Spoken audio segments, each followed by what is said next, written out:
This is kind of a different video than the other ones that I've been making, but you know, you know the other.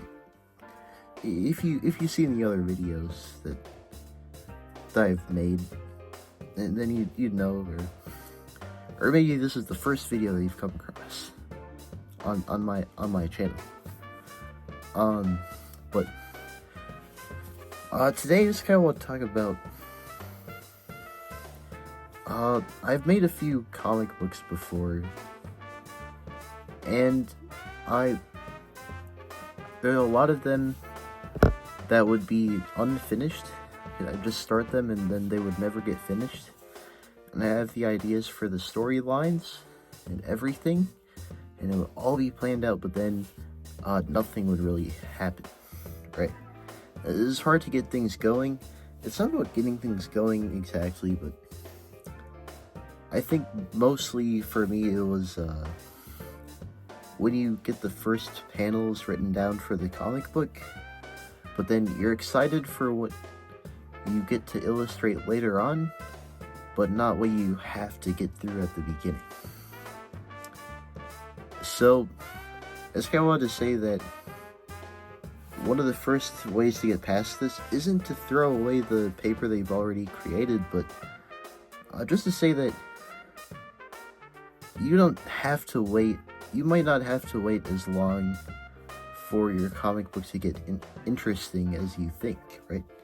Because you could add as many interesting details as you want to the beginning, and that even makes it better. Because if you use your good ideas earlier, then people will already be invested into what you have to show them. And you might think that you're not going to have any more ideas, and you're going to run out of ideas if you add them earlier, but you're always going to get more ideas later on. And then if you add them in the beginning, it's important to add details, right? So you can show the character development.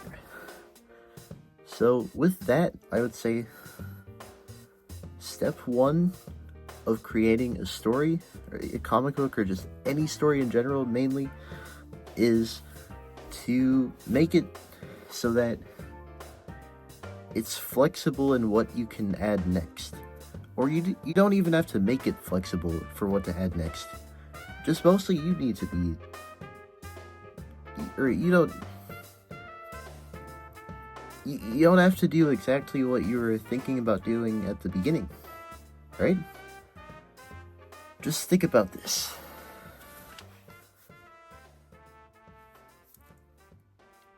You don't have to wait to add the important things to the comic book before you get to the parts that you think are important. I know that a lot of comic books, you need to show the setting and the environment that the character is in, but you can add details that you think will be significant for later on. Because remember that foreshadowing is important, and you might not feel as encouraged to write or to draw your comic books if you wait to add even anything that will show up later. So try foreshadowing in some type of way, shape, or form. Because think about it, that doesn't only make it so that you don't have to wait as long to add the parts that you think will be fun to add, but that makes the readers feel more connected to the storyline, and it's good for building tension, and if you write suspension or horror, it's a good way to build up the terror if you add the details right away.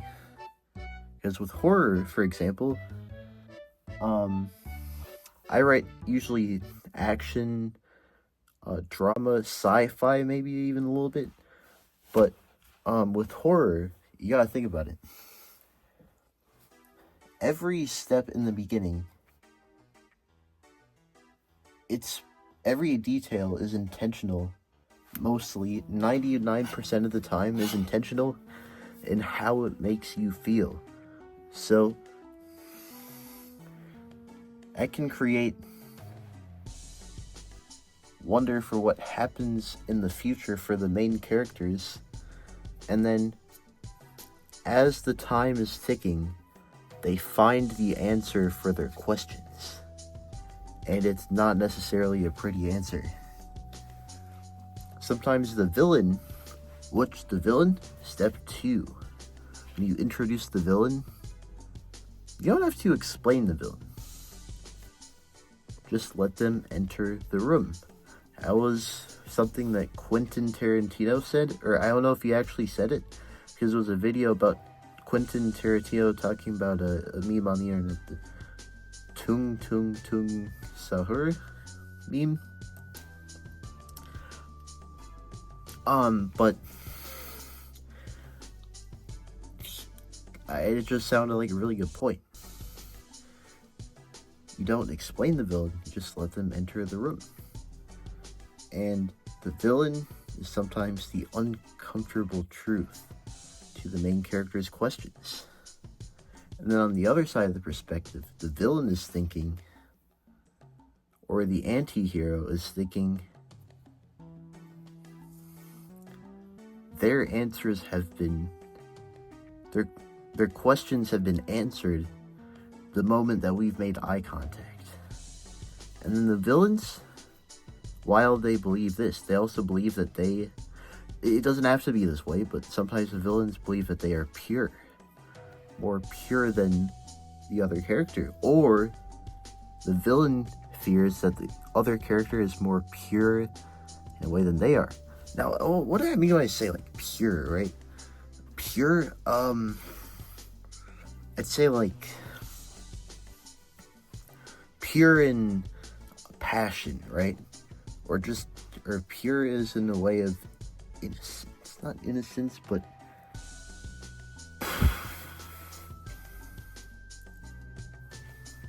pure is in more maybe content or motivated or more confident that they understand what they want. And sometimes what a villain wants, or what any character wants, could be seen as power, right? I mean, right now it might sound like this. I'm thinking it probably sounds like I'm talking about nothing because I'm going all over the place, but just think about this. Think about all the things that someone could feel like they want. Power, money, billions of dollars. Not always. That's not always the first thing they think about. Sometimes all that someone wants is to know what time it is, or to walk around and not have something not have chafes and not be like sore in the legs, right?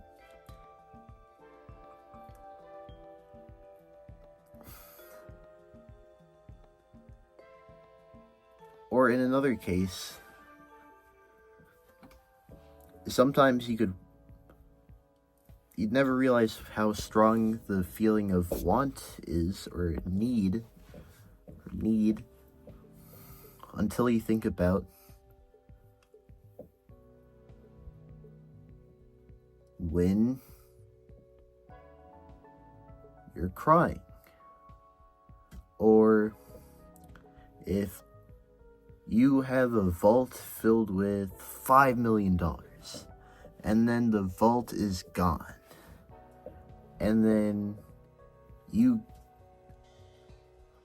a tree branch falls on you after that and you get knocked out.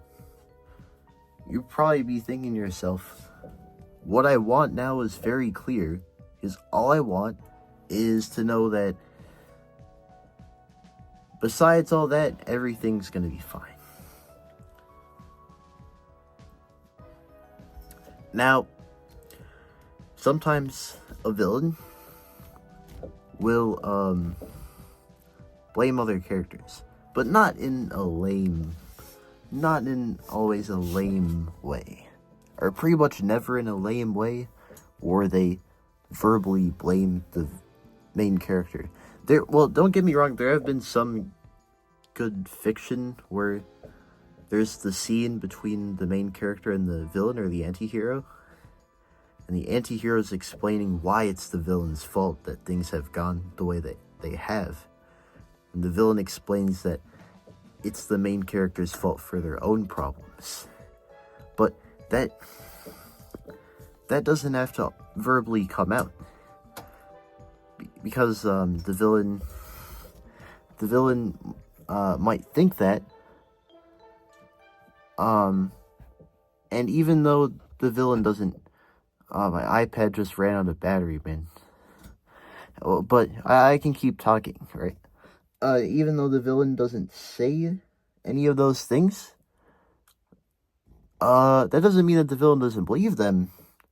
Because it can still impact the decisions that the villain makes, even if it is hard to predict that that's the reason why. And it's still, after hearing all this, it can be hard to hear how conflict can arise between the main character and the villain. So I got two more things to say. One, conflict can be inspired by things that are natural, not necessarily from people. Like, think about time. People always think about the future, or are thought to, right? So that's something that can drive two characters against each other in some way. Maybe one character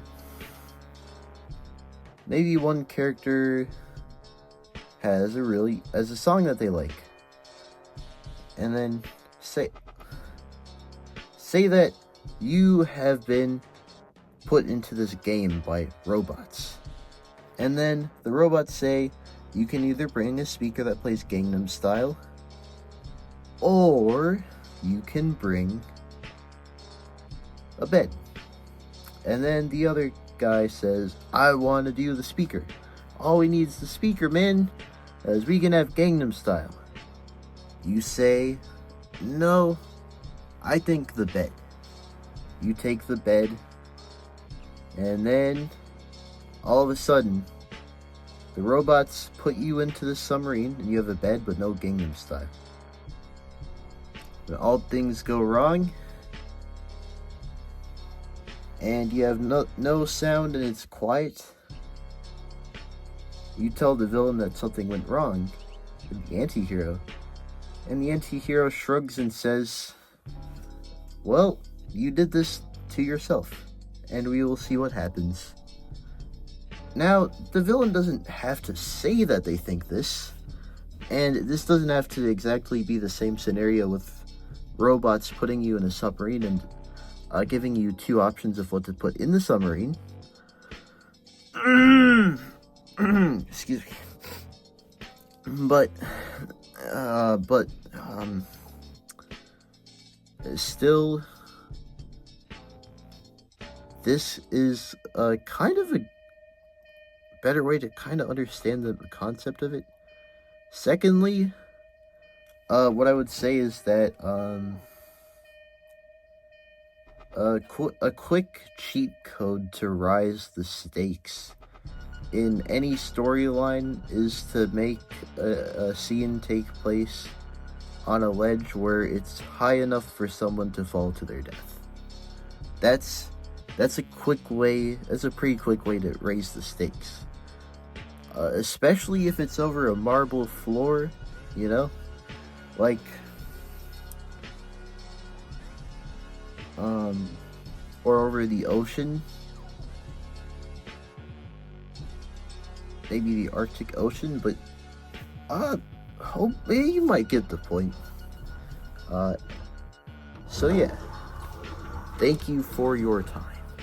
And if you made it this far, wow.